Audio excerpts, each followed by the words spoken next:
सोलापूर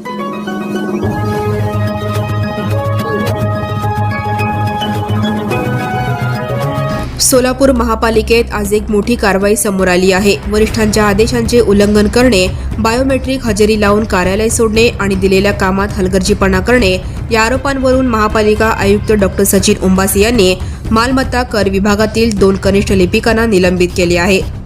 सोलापूर महापालिका आयुक्त डॉ. सचिन उंबासे यांनी आज 17 जून रोजी 2 कर्मचाऱ्यांवर तात्काळ निलंबनाची कारवाई केली आहे। निलंबित झालेल्या दोन्ही कर्मचाऱ्यांची नावे अप्पाराव गुंडप्पा गोरे, राहणार सिव्हिल लाईन पेठ आणि जब्बार अब्दुल रहमान नदाफ, राहणार पेठ क्रमांक 67 मजरेवाडी अशी आहेत। दोघेही मालमत्ता कर विभागात कनिष्ठ श्रेणी लिपिक म्हणून कार्यरत होते। महापालिका आयुक्तांच्या सहीने काढलेल्या आदेशानुसार या दोघांनी वरिष्ठ अधिकाऱ्यांच्या वारंवार दिलेल्या सूचनांचे पालन केले नाही। 28 मे 2026 रोजी मालमत्ता कर विभागातील सर्व अधिकारी व कर्मचाऱ्यांची बैठक घेण्यात आली होती। या बैठकीत मिळकतदारांची ई-केवायसी पूर्ण करण्याच्या स्पष्ट सूचना देण्यात आल्या होत्या। तसेच पेठनिहाय उद्दिष्टे देऊन कर निरीक्षक आणि वसुली लिपिकांना कामाची जबाबदारी सोपवण्यात आली होती।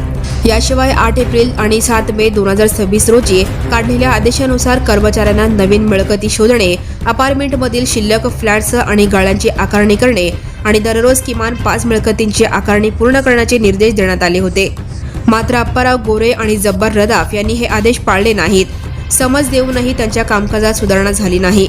बायोमेट्रिक हजेरी लावून प्रत्यक्ष क्षेत्रीय काम न करता कार्यालयातून निघून जाणे, उद्दिष्टे पूर्ण न करणे आणि शासकीय कामात निष्काळजीपणा अशा गंभीर बाबी निदर्शनास आल्याने आयुक्तांनी तात्काळ निलंबनाची कारवाई केली आहे।